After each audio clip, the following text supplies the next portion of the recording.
Good afternoon, everybody. Hello. Nice for you to all come here.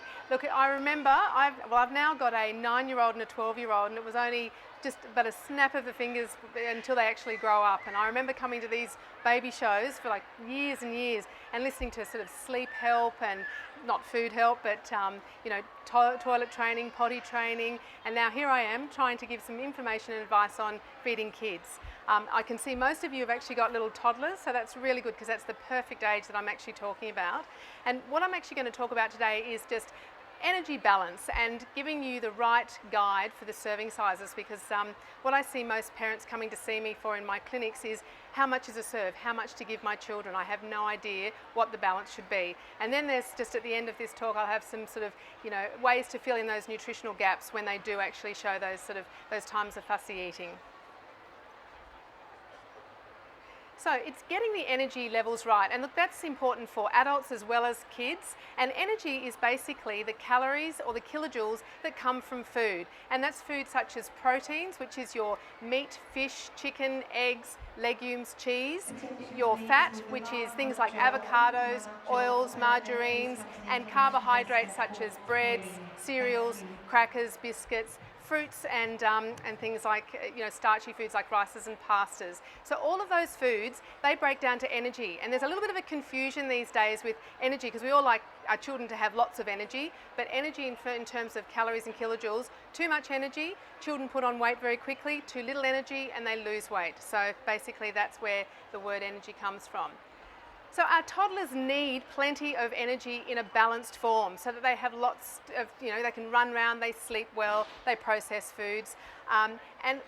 I guess what I tend to say to parents is my rule of thumb is about 15 different foods a day will start to give you that variety. Now that might sound a little bit daunting, but if you think about, say, some cereal in the morning with a little bit of fruit and some milk, there's 3 foods already. For morning tea might be, say, some hummus with a couple of carrots and some crackers, there's another 3. Then you've got a sandwich, which could be your Vegemite, cheese, whole grain sandwich, there's another, so you're already up to 9. And then afternoon tea might be some yogurt and a different type of fruit, and then dinner might be a couple of different veggies and some meat, so you're already up to 15. That's what I mean by getting the variety. But I know, look, I used to see maybe 1 fussy eater every couple of weeks. Now I would see at least 3 or 4 a day in my clinics, and that's because children get themselves into a little bit of a pickle where they have the same foods over and over again. And I know I've spoken to a couple of mums here today that children like their safe foods, but it's good to try and get that variety so that ensures this balance of energy. And the most important nutrients that I think probably get left behind a bit in toddlers' diets are iron and zinc, and that's your meat group, meat, fish, chicken and legumes. Now iron and zinc is important for their immune systems. Now we're coming up to winter where there's lots of colds and flus, so if your child is constantly getting ear infections and colds that you're not getting rid of them, they may be a bit low in iron and zinc. So I'll tell you how to get that at the end of my talk.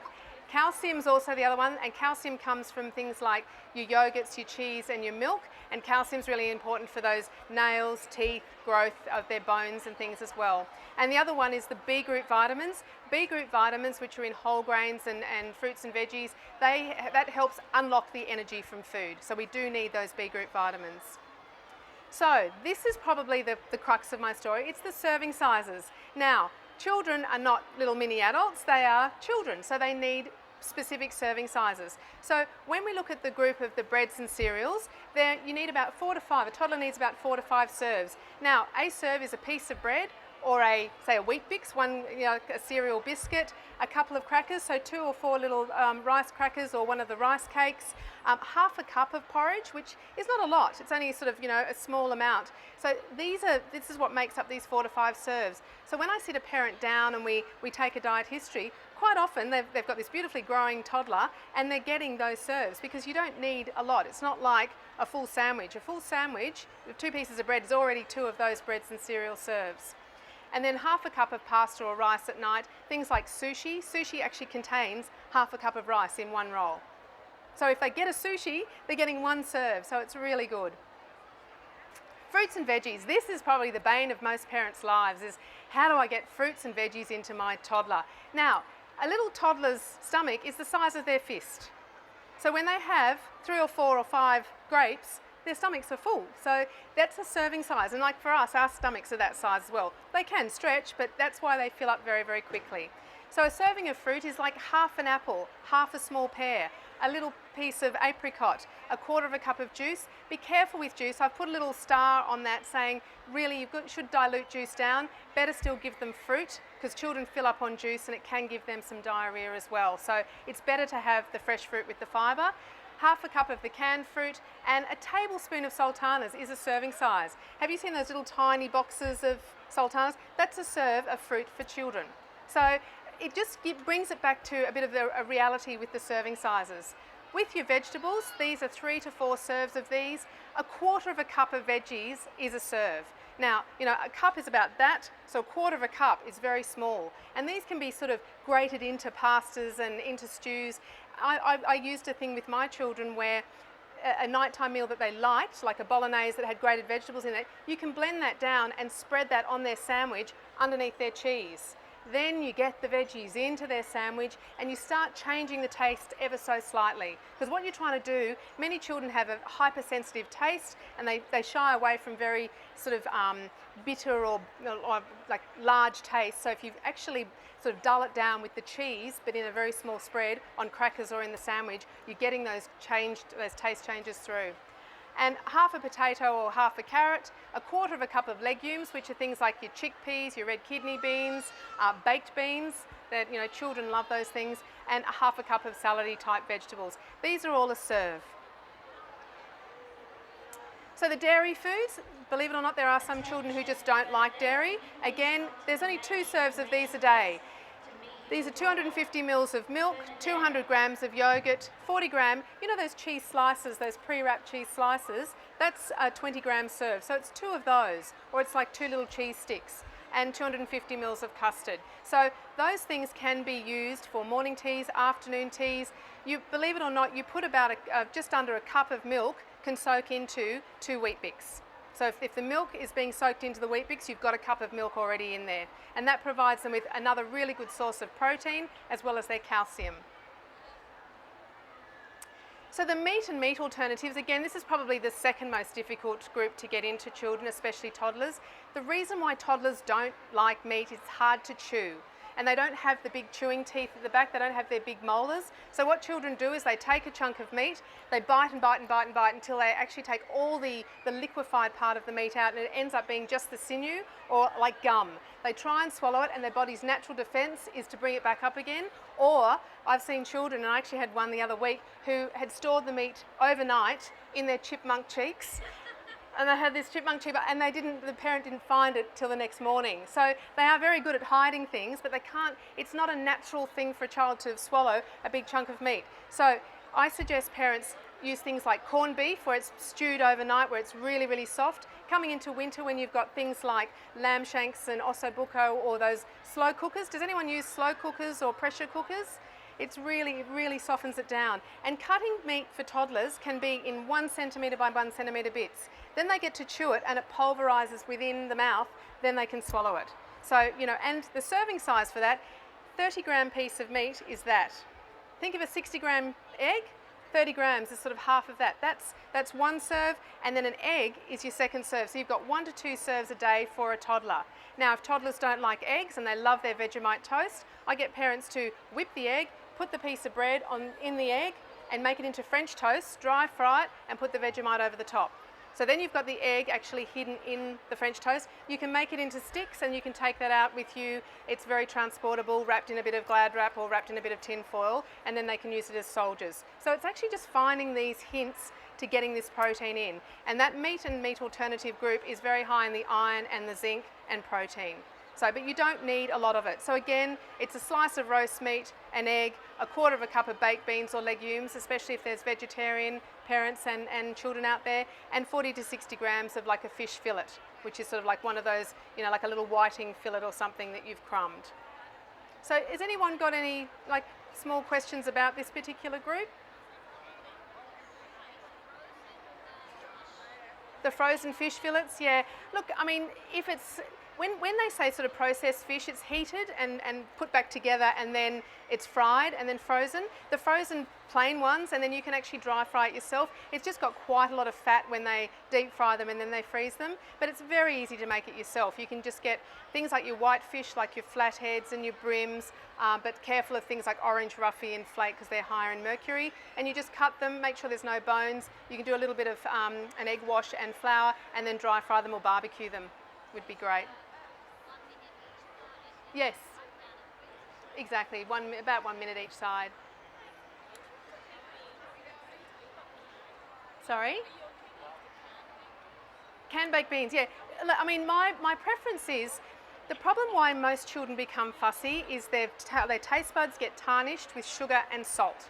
So once, you know, the salty biscuits come out, or the sugary foods and the lollies and those things, it dulls down the taste buds, which is, then children are always trying to gravitate towards salt.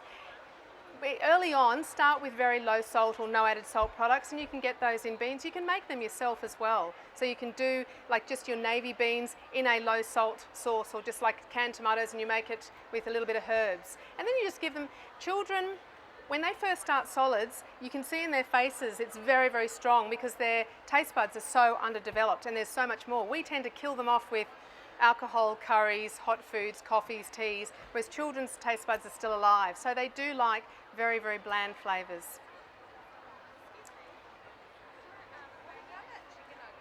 Chicken nuggets. Chicken nuggets are the easiest things to make. Like if you just get some blended chicken, you can do a bit of like the grated carrot, grated zucchini, a little bit of cheese, tiny bit of soy sauce, roll them in a ball and put them on some baking paper. They will bake up like chicken nuggets. And it's just the ones, the processed ones tend to be a bit higher in salt and very high in fat. So, and just on the topic of making things, if you think, oh, they're not going to like it, using what I call a bridging flavour. Now, I don't have a problem with tomato sauce or low salt tomato sauce. If there's a sauce that your child likes, use it as sort of a bridging flavour. It gives them some liquid and some moisture, and it just gives them that sort of help across the line to try something new. It's a familiar flavour, so it's not bad to use a little bit just to get them to try something. So fats and oils, this is the last group, and these are 1 to 2 serves. So again, it's 2 teaspoons of oils, 2 teaspoons of, that could be sunflower, safflower, things like peanut butter and avocado. These are all part of the oil group. So smooth peanut butter, smooth avocado. You can mix avocado with just about anything. It can be cream cheese, peanut butter can be mixed with it. You can also mix it with banana. So it's just a nice, I know I can see someone sort of go, oh, but it actually is a familiar taste as well, and it's a cream, it makes everything nice and creamy, which is lovely. So an example of a balanced day would be something like your porridge with your cereal and milk. I look for cereals that have been iron fortified. So having a look on the side of the packet, all your baby cereals are iron fortified. If they're not, if you're making up your own cereals, just add some of the baby rice cereal, any of the brands, because it'll fortify your cereal at home. Some dried fruit or fresh fruit with some cube cheese, because there's your good protein coming in. Fruit and yogurt for morning tea, a ham, tomato and avocado sandwich cut into tiny little squares is much better. Like toddlers tend to be able to feed them rather than trying to take too much in their mouths. And with a piece of fruit if they're still hungry, carrot, cucumber and crackers with some hummus and fruit smoothie. The hummus is a really lovely protein to keep them feeling full. What most mistakes are made in menu planning is having just plain rice crackers or just a piece of fruit for morning tea. You need the protein to fill them up, because they'll have that fruit, they'll run away for half an hour to an hour, and then they're hungry again, and then they'll come back looking for more, and you're trying to say, no, hold off until lunchtime. You need to combine and have a bit of protein with the morning tea and afternoon tea. And then something like dinner at night, spaghettis and stews and casseroles are great to put vegetables in, not hiding, you're just disguising the flavour. So, and they tend to sort of pulverise a little bit in the sauce. So how do I know if they're actually getting enough? When you go to your child health or your GPs, they do heights and weights, and I would say 90% of my fussy eaters coming through my door are growing beautifully. Their height and weight is wonderful, they're achieving all their benchmarks, they're just not having a huge variety of food. So we go right back to working out if there is a height or a weight problem. Children in their first year of life can put on up to 10 kilos. That second year of life they put on 2. So their appetite goes from here down to here, and parents say they seem to be existing on air. when you're looking at their intake, you've got to take it over a week, because one day they might have a piece of fruit, a sandwich, and then nothing, and you think, oh, how are they actually getting up in the morning? The next day they might do the same, the next after that they might have a really big intake. Children, unlike adults, tend to know when they're full and have had enough. So we check the height and the growth patterns, we keep a record for a week, and if you are concerned, see your GP or your dietitian or your health nurse. In the brochure, which I'll be showing you at the end, there's a lovely little sort of serving sizes. That's the brochure that Denka's holding up. Inside, if you keep a record of a week, you can check that off and see if you're getting each serving size inside, and that's a great little way of just seeing if you're getting those macro foods.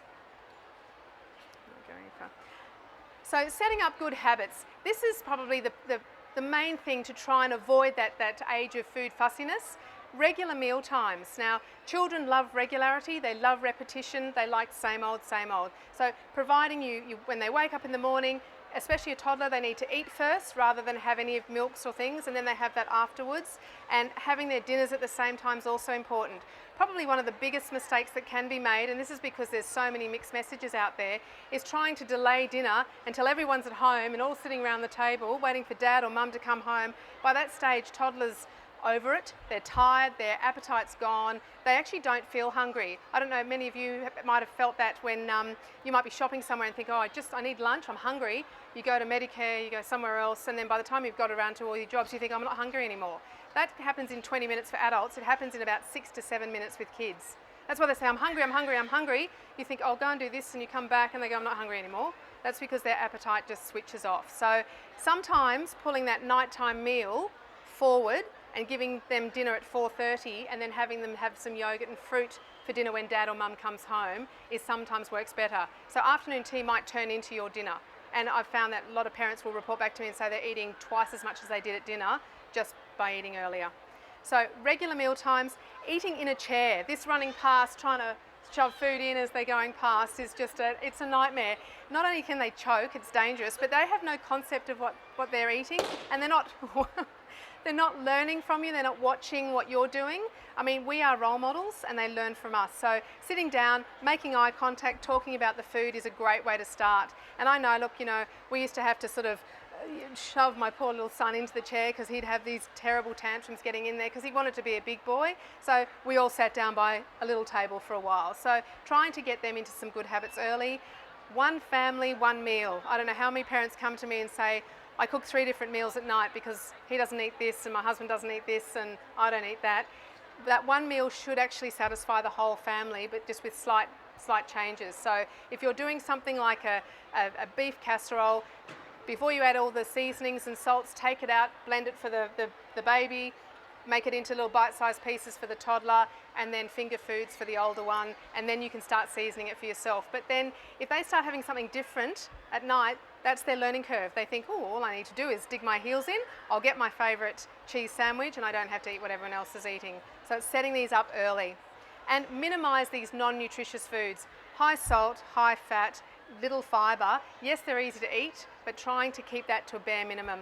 I think the problem is about that 1 to 2 years of age where they start going to birthday parties and they get all these new foods and they go, wow, you've been keeping these from me. They don't know what they're called and they just have a tantrum because that's what they want and they can't verbalise it. I wanted that fairy floss that I had at that park and you're giving me this dinner. And so they'll have this little tantrum, I guess. We've all been through it. So there is a change in food intake. As I said, the growth slows after 1 year of age, and there's also these growth spurts and lulls. So there will be times where they'll eat lots and times when they won't eat a lot. So just being aware that it's over, as I said, taking their diet over a week, even over a couple of weeks. The typical age of food fussiness is 18 years to 3 months. That's when they're exerting their power in the family. And they know what they want. And I kind of make an analogy, you're playing in the park, you see it's 5 o'clock, you've got to come off the park, they don't want to come off. How many of you have actually tried to, put your child in their car seat and they're like an ironing board and you have to push them in? You've got to go home, they're having a tantrum, you take them home. If you said once, you don't have to wear your seatbelt, run around the car, they'll think that's every day. So consistent messages is what I try and say with food as well. And the common problems are an unbalanced diet, so my white food eaters, or my bland eaters, or only staying on blended, failing to move forward. So we try and look for what the problem is, and children who avoid whole food groups, that's when you can have a nutritional problem, and also this unwillingness to try something new. I mean, there's a 6-step way of doing that.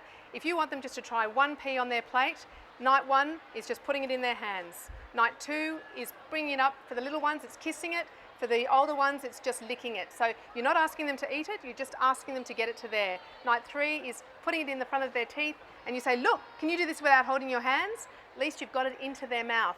Night 4 is up the back of the mouth. Can you hold it there? If you've got a sibling that's eating, make all the attention about them. Fantastic, look what you're doing. The little one will eventually follow. Night 5 is chewing down, night 6 is swallowing. What you're trying to do is setting up a very non-confronting way of getting them to eat. And many of you walking past might be thinking, God, that's just taking it to a whole new level. But I've got parents who children haven't tried something new for 6 months. And this is a way of doing that. So it's always good to have something new to try. So filling in those nutritional gaps while we're trying to get them to have something new. If they're avoiding meat, mix or bake with baby rice cereal. So if you make pikelets or scrolls or scones or any sort of baking, putting baby rice cereal in will add iron, and it'll add a little bit more protein. Iron, children who are low in iron generally show a very low appetite. Not only are they nutritionally deficient and their immune systems are a bit low, but if they're low in iron, they generally don't have an appetite. Many doctors put them on some increment or iron drops to try and stimulate their appetite. This is another food way of doing that as well. So spreading the hummus or blended leftovers on sandwiches or pizzas, again, this adds the protein and the iron. Using legumes or tofu in stews. Tofu also comes in a liquid form, so it can actually disappear into white sauces or cheese sauces that you can put over the top of vegetables. So again, you're putting more protein and more iron in.